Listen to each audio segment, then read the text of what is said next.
이 시간 우리가 함께 나눌 하나님의 말씀은 계속해서 신약성경 로마서 4장 1절부터 12절까지 말씀입니다. 그런즉 육신으로 우리 조상인 아브라함이 무엇을 얻었다 하리요? 만일 아브라함이 행위로서 의롭다 하심을 받았으면 자랑할 것이 있으려니와 하나님 앞에서는 없느니라. 성경이 무엇을 말하느냐? 아브라함이 하나님을 믿음에 그것이 그에게 의로 여겨진 바 되었느니라.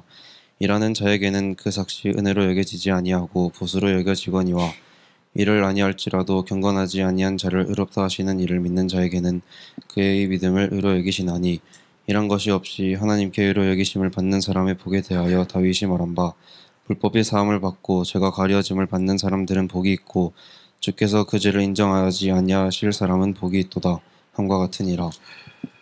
그런즉 이 복이 할례자에게냐 혹은 무할례자에게도냐? 무릇 우리가 말하기를 아브라함에게는 그 믿음이 의로 여겨졌다 하노라. 그런즉 그것이 어떻게 여겨졌느냐? 할례시냐 무할례시냐? 할례시가 아니요 무할례시니라. 그가 할례표를 받은 것은 무할례시의 믿음으로 된 의를 인친 것이니, 이는 무할례자로서 믿는 모든 자의 조상이 되어 그들도 의로 여기심을 얻게 하려 하심이라. 또한 할례자의 조상이 되었나니 곧 할례 받을 자에게뿐 아니라 우리 조상 아브라함이 무할례시에 가졌던 믿음의 자취를 따르는 자들에게도 그러하니라. 아멘. 오늘 우리는 이 가족이라고 하는 이 말을 가지고 한번 우리에게 주시는 말씀을 살펴보려고 합니다. 여러분들에게 있어서 이 가족은 무엇입니까? 어떤 사람은 이 가족이라고 말하면 어떤 단순한 이 혈연적인 관계를 중심으로 생각할 것입니다. 물론 우리 대부분이 다 그렇게 1차적으로 생각할 것입니다. 이 가족이라고 하는 것은 이 나의 뿌리죠. 뿐만 아니라 우리들의 그 정체성의 근원이 되는 것입니다. 내가 누구의 가족이다, 또 내가 누구의 자손이다 라고 하는 이 사실은 그 사람의 정체성을 형성하는 아주 중요한 그런 역할을 하는 것입니다. 그렇지 않습니까? 오늘날에는 조금 이 핵가족 사회가 되다 보니까 어떤 이런 가문 또는 이 가족의 개념이 많이 약화되어 있습니다.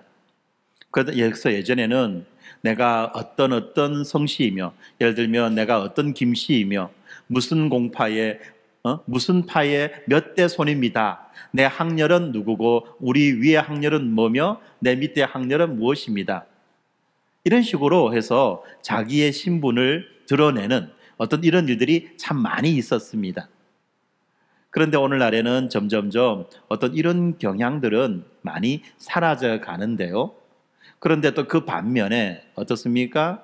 이 핵가족화 되어지다 보니까 이제 그 자기의 혈연적인 요 관계, 요것에 대해서는 또 우리가 또 어떻게 보면 과도하게, 지나치게 그렇게 또 집착하는 그런 경향이 있다는 것입니다. 왜 그러느냐? 이 가족이라고 하는 것, 이것이 바로 우리 정체성의 근원이 되기 때문에 그렇다는 것입니다. 고대 유대 사회에서도 이 점은 더욱 절대적이었습니다. 나는 아브라함의 자손이다.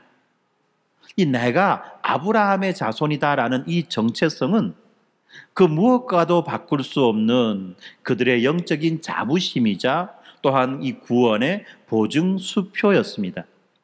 이 자신들이 아브라함의 혈통이라는 이 사실 때문에 그들은 당연하게 구원받는 그 하나님의 선택받는 백성이라고 하는 이 선민의식에 아주 깊이 심취했었습니다. 그런데 오늘 본문에서 이 사도 바울은 그들의 믿음과 그 자부심의 근간을 뿌리부터 뒤흔드는 그 질문을 던지고 있습니다. 과연 누가 아브라함의 진짜 자손인가? 무엇이 나를 진짜 하나님의 가족으로 만드는가? 라고 하는 이 질문을 지금 오늘 본문은 던져주고 있다는 것입니다. 2000년 전 유대인들뿐만 아니라 오늘을 살아가는 우리들에게도 이 질문은 동일하게 적용되고 우리는 또한 이 질문 앞에 정직하게 대답해야만 한다는 것입니다. 왜 그렇습니까? 이 교회가 영적인 가족 공동체라고 하는 것, 이것을 우리 모두가 인정하고 우리 모두가 믿고 있지 않습니까? 우리 가운데, 지금 이 자리에 모인 분들 가운데 그 누구 한 사람도 이 교회가 영적인 가족 공동체다라고 하는 이 말에 반대하는 사람은 없을 거예요. 그리고 또 우리는 이 그리스도 안에서 한 몸을 이룬 지체들이다라고 하는 이 말을 수없이 많이 듣고 또 배워왔던 것입니다. 우리가 배웠던 성경적 교회론에 대해서도 얼마든지 설명하고 가르칠 수 있는 분들이 우리 가운데에 많이 있을 겁니다. 그런데 한번 우리가 우리들의 삶의 모습을 한번 돌아보자는 것입니다. 과연 우리들이 알고 있는 그 사실들이 진짜 우리들의 삶으로 이어지고 있는가 하는 것입니다. 행여라도 이 주일 하루, 그것도 몇 시간 동안 이 한 지붕 아래에 모인 이 낯선 신자들의 연합체, 낯선 신자들의 모임으로 살아가고 있지는 않은지 돌아보아야만 한다는 것입니다. 서로의 삶에 이 깊은 관심 없이 그저 이 종교적인 의무를 다하기 위해 모였다가 흩어지는 그런 파편화된 개인으로 존재하고 있지는 않는지 모르겠습니다. 입으로는 형제님, 자매님이라고 부르지만 이 마음의 거리는 이 세상의 그 어떤 이웃보다도 멀리 떨어져 있는 그런 상황은 아닌지 모르겠다는 것입니다. 그래서 우리는 오늘의 이 말씀을 통해서 하나님의 가족이 되는 영적인 원리가 무엇인지를 다시 한 번 더 살펴보고 하나님께서 어떻게 우리를 이 그리스도 안에서 한 몸, 한 가족이라고 하는 유기체적인 교회 공동체로 빚어가시는지를 알아보려고 합니다. 오늘 이 시간이 우리들의 그 차가운 지식이 가슴을 울리는 뜨거운 생명이 되고 더 나아가서는 우리들의 손과 발을 움직이는 그 살아있는 실천이 되면 정말 좋겠습니다. 먼저 오늘 본문 1절부터 5절까지 말씀해 보면 이 아브라함이 등장합니다. 모든 위대한 가문에는 그 자랑스러운 시조가 있습니다. 그렇지 않습니까? 특별히 한국의 대표적인 성씨라고 불려지는 김이박. 그죠? 이 김이박 중에서 나는 김의 김씨다. 나는 경주 김씨다. 또 나는 어떤 김씨다, 어떤 이씨다, 어떤 박씨다 라고 말하는데 대부분에 보면 어떤 사람은 알에서 태어나거나 그죠? 네, 어떤 사람은 어떤 박스 속에 담겨서 택배로 와 있거나 이런 이야기들을 이제 합니다. 그리고 그걸 자랑스러운 자기들의 시조에 대한 이야기라고 그렇게 말합니다. 네. 이 자기들이 자랑스럽게 여기는 그런 시조 가운데 한 사람이 있지요. 바로 오늘 우리가 보고 있는 아브라함입니다. 성경은 이 아브라함에 대해서 무엇라고 말합니까? 아브라함은 믿음의 조상이다. 의로운 족장이다. 하나님의 복을 무엇보다도 누구보다도 더 많이 받은 사람이다 라고 말하죠. 하나님께서 그를 특별히 부르셔서 그에게 약속하십니다. 하늘의 별과 같이 바닷가의 모래와 같이 많은 자손을 주겠다. 오늘날의 세상은 무자식이 상팔자지만 그러나 아브라함이 살아가던 이 세상은 많은 자식, 많은 후손들이 바로 힘과 권력의 상징이었습니다. 부의 상징이었어요. 뿐만 아니라 너희들이 영원히 살아갈 수 있는 그 땅을 주겠다. 땅을 주겠다.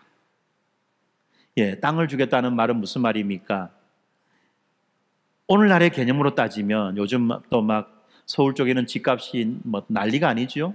한 달에 1억이 올랐다느니 1억이면 얼마입니까 도대체? 하여튼 난리가 아닌데 예, 그런 거예요. 너에게 아파트 분양 하나 해줄게. 그것도 큰 평수로. 이런 느낌이라는 겁니다. 아파트가 아니죠. 아파트 분양 한 채가 아니죠. 한 동 줄게 그냥. 뭐 이런 거예요. 한 단지 줄게. 이런 겁니다. 정말 상상할 수 없고 기대할 수 없는 수많은 복을 하나님이 약속하시죠. 그러면서 아브라함을 부르셨습니다. 예.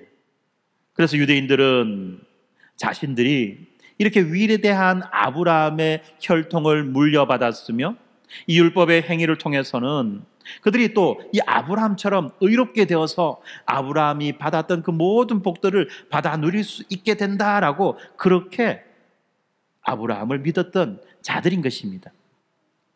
그런데 바울은 이렇게 믿고 있는 사람들의 그 심장부에 날카로운 질문을 던지고 있습니다. 1절에 보니까 그런즉 육신으로 우리 조상인 아브라함이 무엇을 얻었다 하리요? 라고 말합니다. 여기에서 육신이라고 하는 것은 인간적인 모든 노력과 행위와 공로와 자랑거리를 말하는 것입니다. 아브라함이 무슨 짓을 했냐는 것이요. 무슨 복받을 짓을 했냐는 것입니다. 다시 말하면 그 위대한 조상 아브라함이 자신의 힘과 노력으로 하나님 앞에서 자랑할 만한 무언가를 단 하나라도 이루기는 했었습니까? 라는 질문인 겁니다. 그리고 바울은 단호하게 대답하죠. 2절에 보니까 하나님 앞에서는 없느니라. 믿음의 조상이라고 불리는 이 아브라함조차도 그의 모든 선행과 순종을 다 끌어모은다 할지라도 이 하나님의 그 거룩한 기준 앞에서는 자랑할 것이 전혀 없다는 말입니다. 그렇다면 그는 도대체 어떻게 해서 의로운 자가 되었습니까? 3절에서 명확하게 대답해 주지요. 아브라함이 하나님을 믿음에 그것이 그에게 의로 여겨진 바 되었느니라. 아브라함은 이 하나님과의 약속을 믿었습니다. 하나님을 믿었던 거죠. 예, 그가 한 것은 단지 그것뿐이었습니다. 그리고 하나님은 그의 믿음을 보시고 그 믿음을 의로 여겨주셨다고 성경은 말합니다. 의로 여겨주셨다라는 말은 무슨 말입니까? 하나님의 복을 받기에 합당한 자, 하나님의 은혜를 받기에 합당한 자라는 말입니다. 세상에서는 뭐라고 말합니까? 야 인간아, 복받을 짓을 해야지 복을 받지. 그렇게 말하죠. 그런데 성경은 뭐라고 말합니까? 네가 아무 짓도 한 것이 없어도 너는 은혜를 받는다라고 말해주는 것입니다.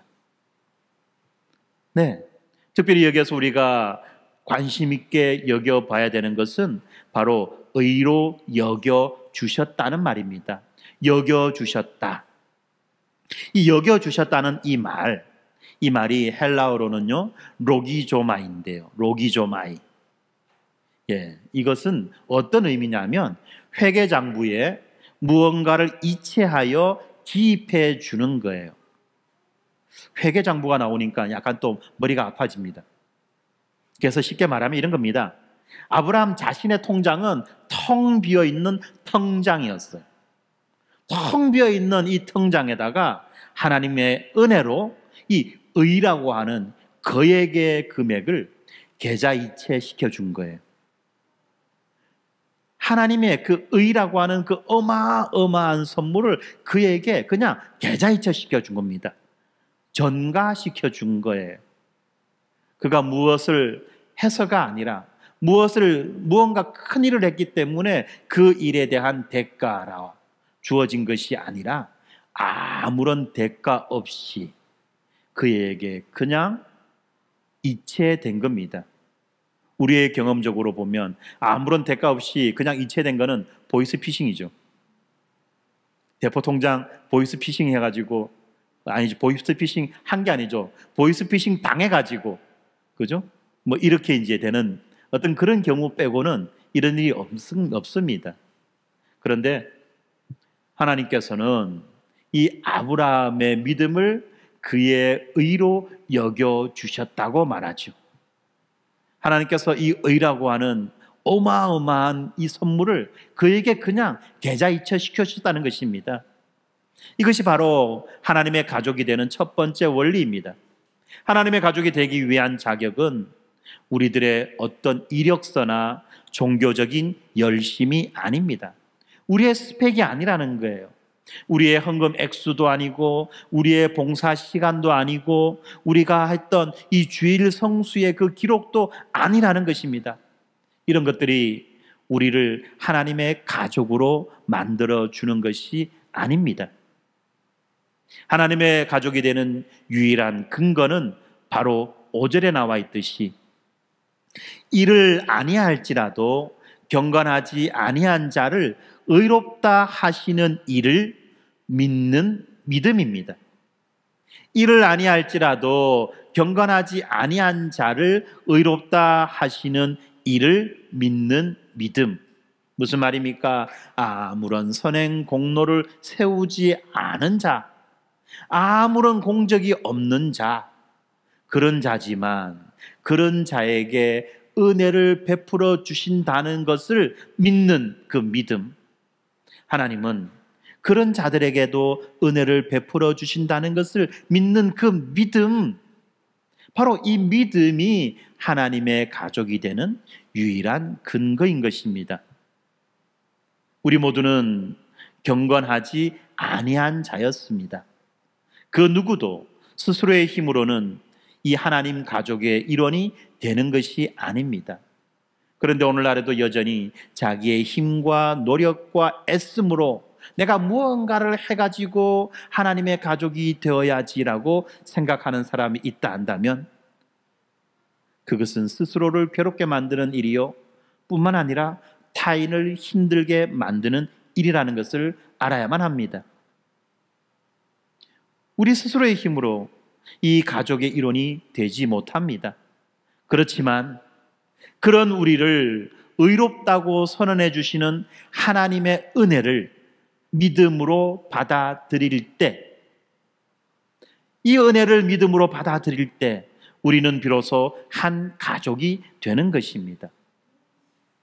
하나님께서 나를 부르시고 나를 하나님의 가족 삼아 주셔서 이 교회 공동체로 나를 보내주셨다라고 하는 그 믿음, 그 믿음으로 그 사실을 받아들일 때 비로소 한 가족이 된다는 겁니다.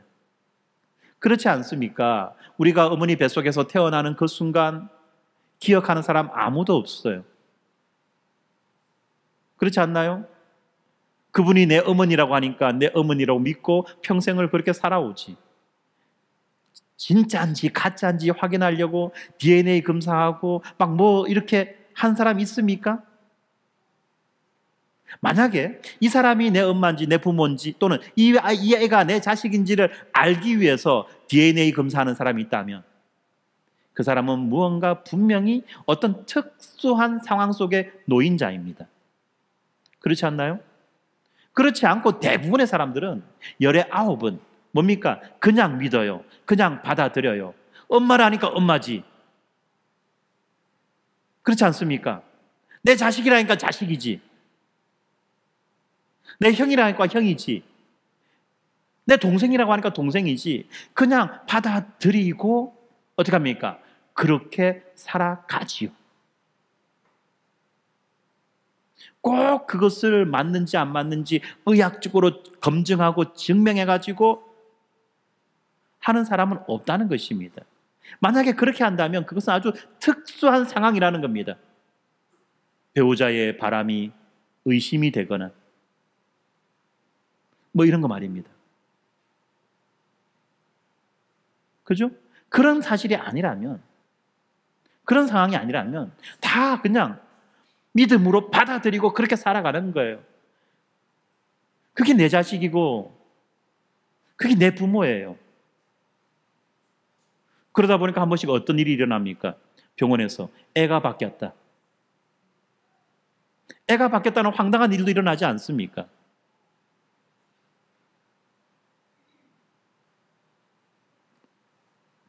그렇습니다. 우리를 부르신 그 부르심의 은혜를 믿음으로 받아들일 때 우리는 비로소 한 가족이 되는 거예요. 받아들이지 않으면 될 수 없다는 겁니다. 그래서 우리는 이 진리 앞에 있어요. 이 진리를 받는 것입니다. 그렇게 될 때 우리 안에 존재하는 모든 인간적인 계급과 서열을 무너뜨리는 이 복음의 능력을 경험하게 되는 것입니다. 교회 안에서 가장 존경받는 원로이든 어제 처음 교회에 나와서 어색하게 앉아있는 새가족이든 수십 년 동안 헌신해온 중직이든 지금도 죄의 문제로 씨름하며 눈물을 흘리고 있는 젊은이든 우리 모두는 단 하나의 동일한 기초, 바로 오직 믿음의 기초 위에 서 있는 것입니다. 그런데 우리는 어떻습니까? 우리도 모르는 사이에 교회 안에 저 사람은 직분이 무언데, 저 사람은 얼마나 헌신하는데, 이런 기준으로 서로를 판단하고 줄을 세우고 있지는 않습니까? 그런 교만과 그런 판단이 우리를 한 가족, 한 몸으로 살아가지 못하게 만드는 아주 교묘한 장벽이라는 것을 여러분들 인식해야만 합니다. 우리는 어떤 일정한 자격을 갖추고 모이는 사교 클럽, 라이온스 클럽, 무슨 로타리 클럽, 무슨 동호회의 일원이 아닙니다. 그냥 자격 없는 죄인들이었지만 은혜로 구속받은 자들, 은혜로 구원받은 자들, 하나님의 가족입니다. 이 진리 앞에서 모든 자랑을 내려놓고 모든 비교를 내려놓고 서로를 있는 모습 그대로 받아들일 때 비로소 우리 공동체는 진정한 하나님의 가족으로 세워져 가는 것입니다. 두 번째로 6절과 8절에서 우리가 살펴볼 수 있듯이 이 가족, 이렇게 하나님의 가족이 된 사람들의 그 특권이 있는데요, 그것은 완전함이 아니라 용서함입니다. 완전함이 아니라 용서받음이라는 거예요. 그렇습니다. 우리가 완전해서 하나님의 가족이 되는 게 아니에요. 우리가 용서받았기 때문에 하나님의 가족이 되는 것입니다. 성경은 계속해서 우리에게 또 다른 영웅, 위대한 인물 다윗을 보여줍니다. 그는 하나님의 마음에 합한 자라고 하는 엄청난 칭찬을 들었던 인물입니다. 전무후무합니다.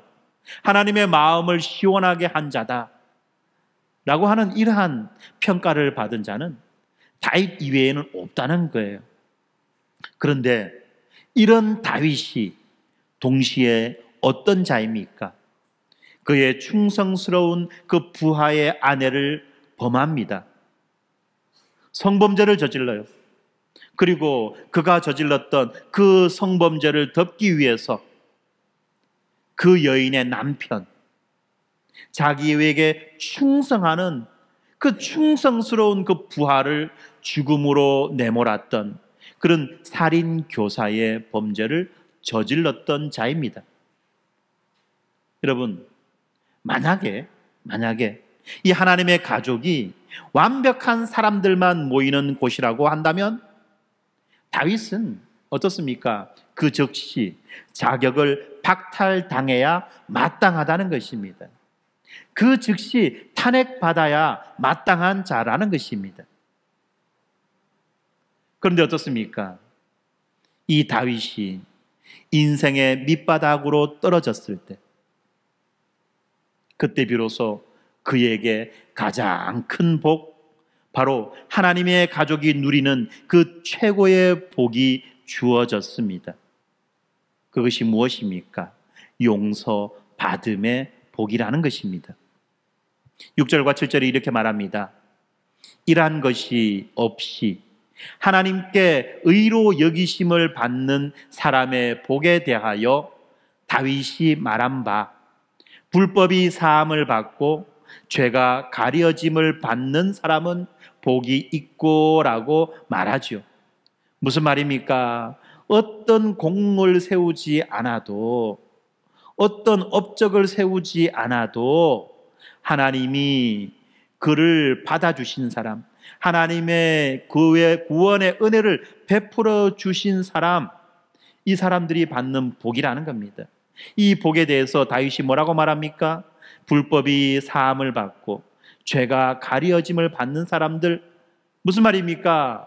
그가 비록 불법을 저질렀으나, 그가 비록 죄를 범했으나 그 불법과 죄의 용서를 받는 사람들, 용서받는 사람이라는 것입니다.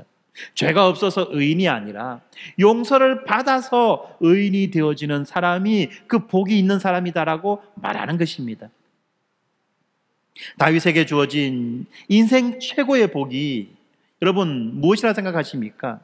그가 왕으로서 권세를 누렸고 전쟁에서 승리한 것을 그의 인생에 있어서 가장 큰 복이다라고 어떤 사람들은 말합니다.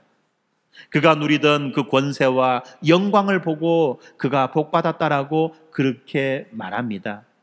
그런데 여러분, 그거는 아니에요. 그런 복은 아무나 받을 수 있어요. 그렇지 않습니까? 그 누구든지 공만 세우면 그런 복은 받을 수 있어요. 다윗보다 더 큰 공을 세운 사람이 얼마나 많이 있습니까? 영토를 확장한 사람으로 따진다면 알렉산더 대왕, 그죠? 징기스칸, 이런 사람들과 비교할 수 있겠습니까? 그가 누렸던 권세와 그가 누렸던 영예를 생각한다면, 그거보다 뛰어난 사람들이 얼마나 많은지 몰라요. 그렇지 않나요? 그런데 다윗이 받았던 그 최고의 복은 무엇이냐? 바로 용서의 복이라는 것입니다. 도무지 용서받을 수 없는 자, 그야말로 다윗이 한 짓을 보시면 여러분들 파렴치함의 끝판 아닙니까? 그렇지 않나요? 자기에게 충성하는 그 부하의 아내를 범해서 그 여자에게 임신을 시킵니다.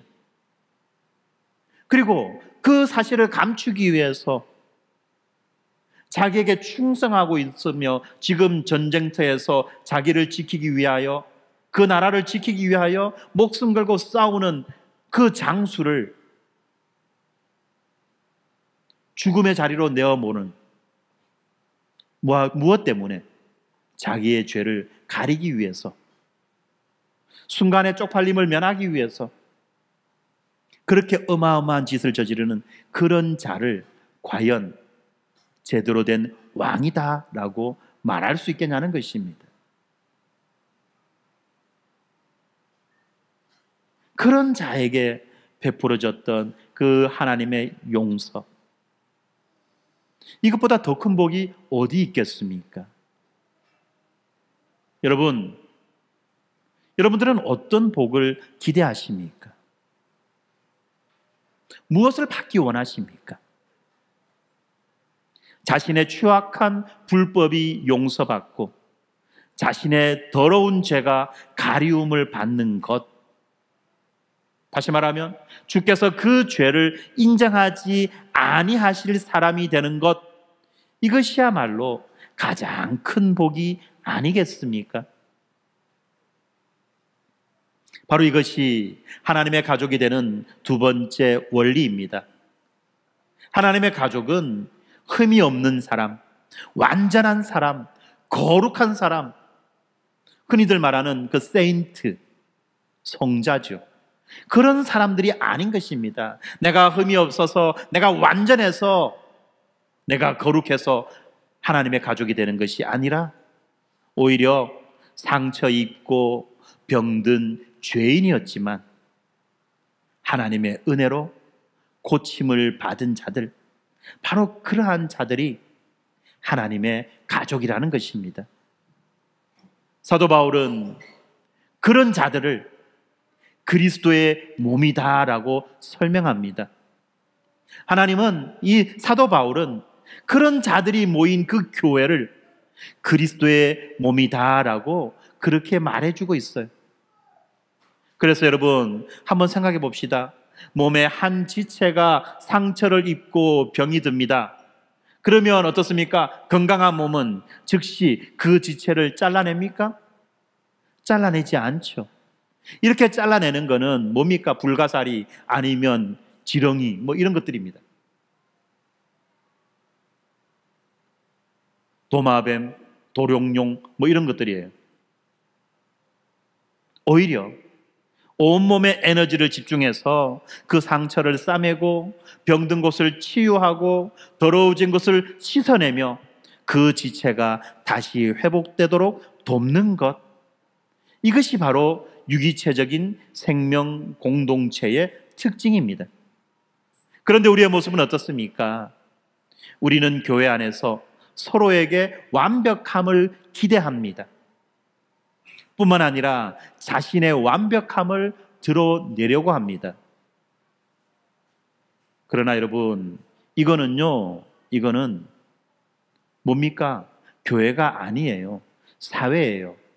우리가 어디 가서 자신의 몸의 그 완벽함을 드러냅니까? 헬스장 가면 그러죠. 근육 자랑하고 복근 자랑하고. 병원 가서 그러지 않아요. 병원 가서 누가 근육 자랑하고 복근 자랑하는 사람 없어요.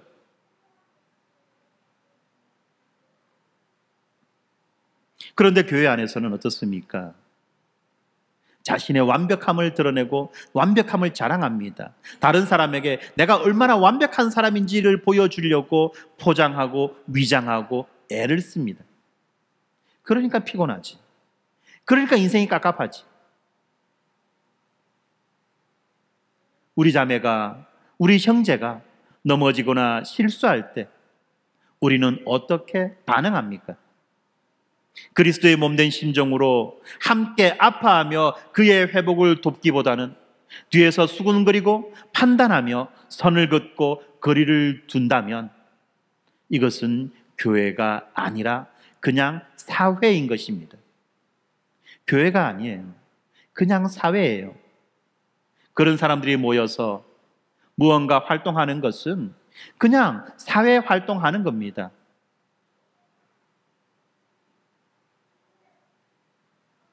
그러면서 저 사람은 원래 저럴 줄 알았어 라는 식으로 정죄의 돌을 함부로 던진다면 그것은 이 생명이 흐르는 이 유기체적인 몸의 반응이 아니라 고장이 나면 즉시 부품을 교체해버리는 차가운 기계의 방식이라는 것입니다.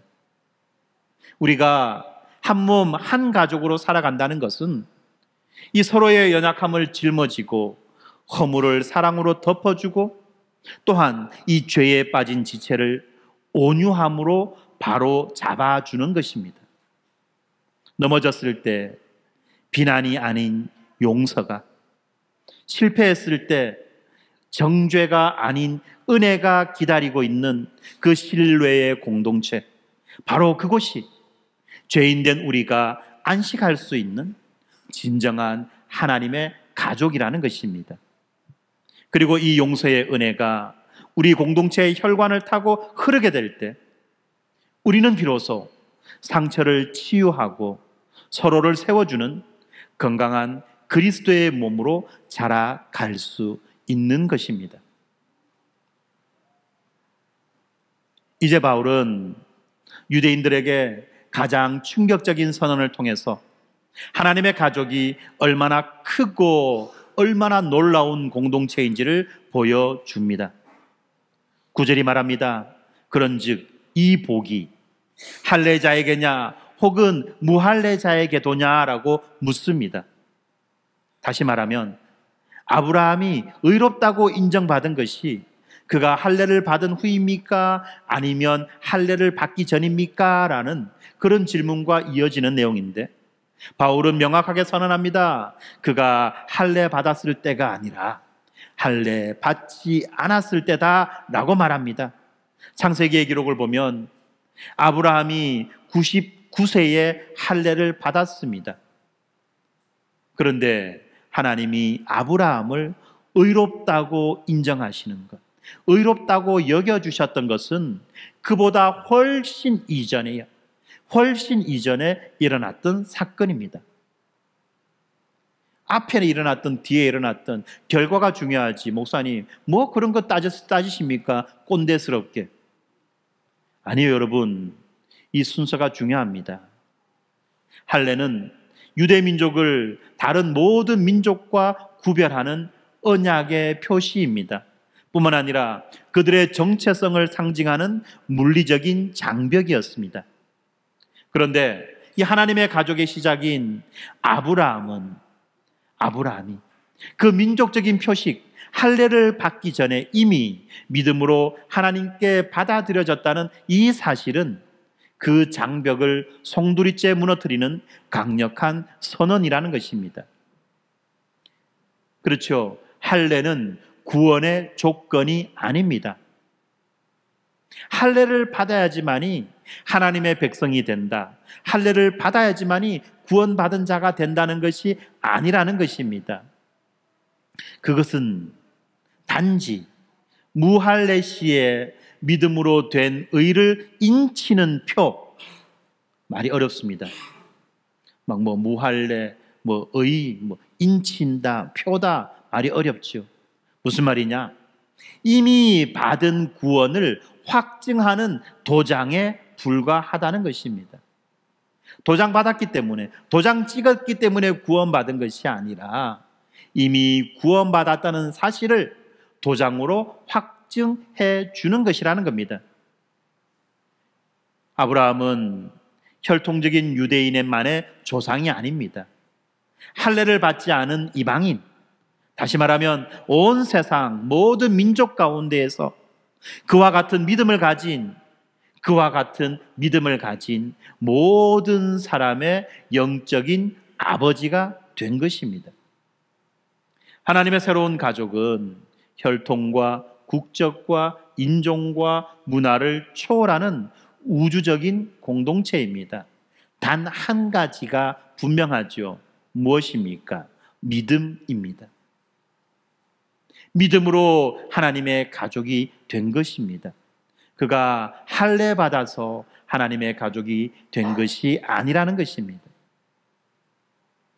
이 진리 앞에서 우리는 다시 한번 우리의 모습을 돌아봅시다.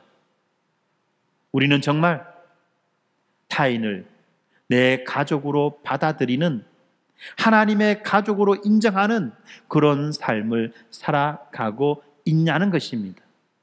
아니면 자기만의 작은 왕국을 만들어 놓고 자기와 비슷한 사람들끼리만, 자기의 혈연만, 아니면 자기와 뭔가 공감할 수 있는 공통점과 유사점이 있는 그런 사람들끼리만 어울리고 있지는 않느냐 하는 것입니다. 교회 안에 존재하는 보이지 않는 장벽들이 그래서 생겨나는 것입니다. 세대 간의 장벽이 있습니다. 그리고 많이 가진 자와 가지지 못한 자들 사이에 장벽이 있습니다. 많이 배운 자와 배우지 못한 자 사이에 장벽이 있습니다. 정치적인 견해의 차이로 인한 장벽도 있습니다. 심지어는 이 성격과 기질이 맞는 사람들끼리만 어울리는 이 끼리끼리 문화의 장벽도 있습니다. 갈수록 수많은 새로운 장벽들이 생겨나고 있습니다.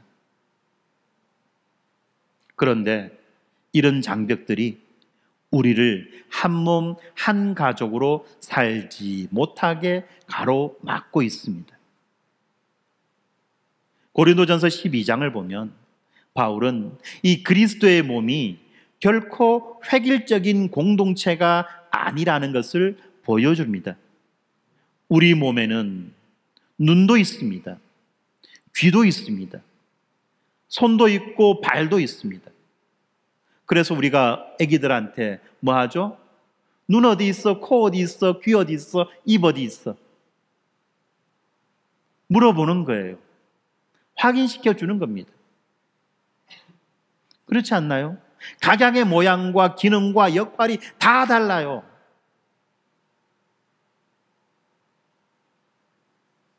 그런데 그 다르다는 것이 어떤 분열의 이유가 되는 것이 아니죠. 오히려 이 다르다는 것 때문에 서로를 더욱 필요로 하는 것입니다. 그리고 이 다르기 때문에 풍성한 조화를 이루게 되는 것입니다. 그러지 않나요?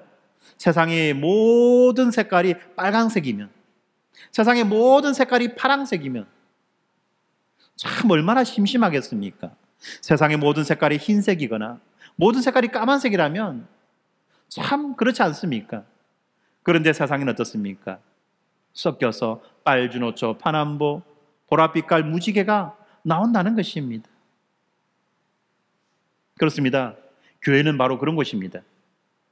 나와는 다른 배경, 다른 생각, 다른 은사를 가진 지체들이 있기 때문에 우리 공동체가 더욱 아름답고 풍성해질 수 있다는 것을 우리는 믿어야만 하는 것입니다.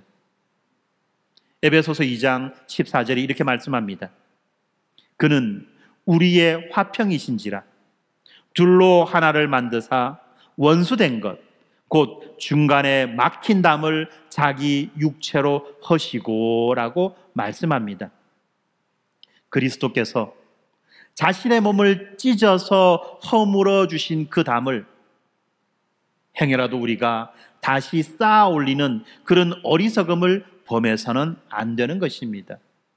어떤 사람들은 자기 스스로가 그 담을 쌓아 올리고 그 담 속에 들어가서 웅크리고 앉아서 안전하다라고 그렇게 여기는 사람들도 있습니다. 하나님이 주시는 풍성함과 다양함을 누리지 못하는 참 불쌍한 인생을 살아가는 것입니다. 우리 겨자씨 교회는 이 땅에서 천국의 예고편을 보여주는 공동체입니다. 모든 민족과 모든 방언과 모든 백성 가운데에서 모인 이들이 한 목소리로 하나님을 찬양하는 공동체가 되어야만 하는 것입니다. 이제 말씀을 마무리합니다. 오늘 우리는 누가 진짜 아브라함의 자손인지, 하나님의 새로운 가족이 어떻게 형성되는지를 살펴보았습니다. 첫째로 그 가족의 기초는 우리의 행위가 아닌 오직 믿음입니다. 둘째로 그렇게 가족이 된 자들은 완벽함이 아닌 끝없는 용서의 은혜를 누립니다. 세 번째로 그 가족의 범위는 혈연을 넘어 지연을 넘어 같은 믿음을 가진 모든 민족들을 포함하는 것입니다. 이 세 가지 원리가 우리에게 교회에 대한 명확한 답을 줍니다. 교회는 같은 믿음으로 세워지고 용서받음으로, 용서함으로 유지되며 모든 사람을 초대하는 그리스도의 몸, 하나님의 가족입니다. 우리는 이 진리를 아는 데서 그치지 말고 이 진리를 살아내어야만 합니다. 그런데 왜 우리가 머리로는 이 모든 것을 알고 있음에도 불구하고 삶으로 살아내지 못합니까? 왜 교회가 여전히 차갑게 분열되어 있고 그 분열을 너무나도 당연하게 여기고 있습니까? 그것은 대가를 치르려고 하지 않기 때문입니다. 교회가 진정한 가족으로 살아가려면 값을 치러야 돼요. 우리가 이미 배웠듯이 비용 계산을 해야 하는 것입니다. 나의 의와 자랑을 내려놓고 겸손을, 상처를 받았을 때에도 기꺼이 용서의 손을 내미는 희생을, 시간과 물질을 들여 나와는 너무나도 다른 그 사람에게 먼저 다가가 끌어안는 그 사랑의 수고를 요구합니다. 말은 쉽게 했지만 결코 쉬운 일이 아닙니다. 하지만 우리가 이 길을 가야만 하는 이유가 있습니다. 세상은 이 극심한 이기주의와 끝없는 갈등 속에서 진정한 공동체, 진정한 소속감과 사랑을 목말라 하고 있습니다. 이 세상이 교회를 바라볼 때 그들은 교회 가운데에 무엇을 발견할 수 있겠습니까? 세상의 사교 클럽이나 동호회처럼 자기들끼리 즐기고 기뻐하는 그런 배타적인 집단으로 교회를 보게 될까요? 아니면 도저히 하나 될 수 없는 사람들이 이 그리스도의 사랑 안에서 하나 되어 서로를 섬기고 아끼는, 도무지 이 세상의 논리로는 설명할 수 없는, 그래서 말하는 이 초자연적인 가족 공동체를 보게 될까요? 요한복음 13장 35절은 예수님이 이렇게 말씀하시는 것이 나옵니다. 너희가 서로 사랑하면 이로써 모든 사람이 너희가 내 제자인 줄 알리라. 그렇습니다. 이 교회의 가족됨은 우리가 그리스도의 제자임을 세상에 증명하는 가장 강력한 증거입니다. 그런데 우리는 너무나도 쉽게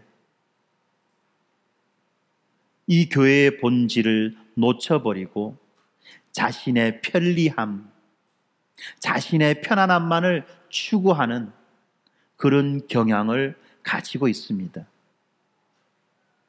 만약에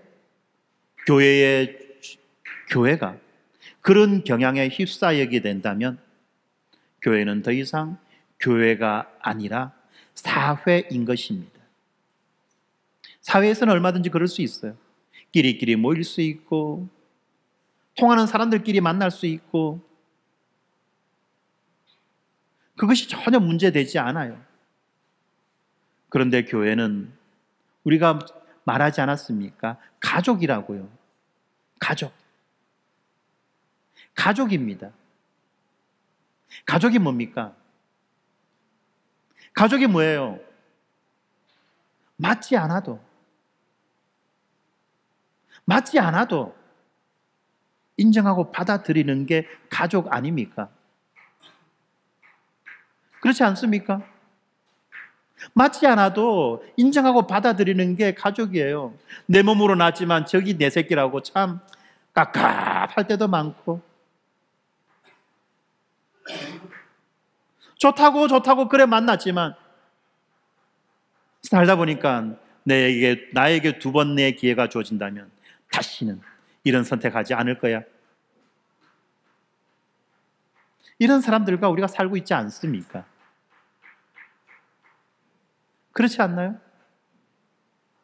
뭐 하나 맞는 거 없어요. 그럼에도 불구하고 우리가 삽니다. 초인적인 인내, 초자연적인 현상입니다. 왜 그렇습니까? 가족이기 때문에 다른 거 없어요. 그냥 받아들이고 인정하는 거예요. 나에게 선택할 수 있는 기회와 자유가 주어진다면 이런 아버지, 이런 엄마 선택하지 않을 것이고, 이런 자식 선택하지 않을 것이고, 이런 남편 선택하지 않을 거예요. 이런 아내 선택하지 않을 거예요.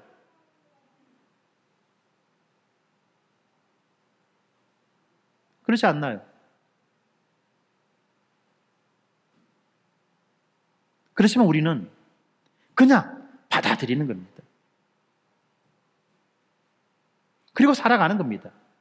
그리고 사랑하는 겁니다. 용납하는 거예요.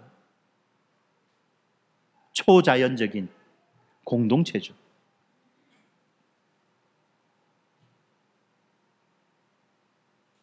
우리가 분명히 고백합니다. 우리는 하나님의 가족입니다. 하나님의 가족이라고 말할 때 어떤 사람들은 착각합니다. 하나님하고 나 1대1. 아니요. 가족은 그런 게 아니에요. 애들은 그러죠. 엄마가 내 엄마면 좋겠어. 형의 엄마 되는 거 싫어. 누나 엄마 되는 거 싫어. 엄마는 내게. 그거는 아주 유아적인 거예요. 전문 용어로 유치한 겁니다. 가족이에요, 가족. 나만 가족이 아니라 우리 모두가 가족입니다. 그리고 이렇게 가족으로 살아가기 위해서 우리는 수고합니다. 인내합니다. 비용을 지불하는 거예요.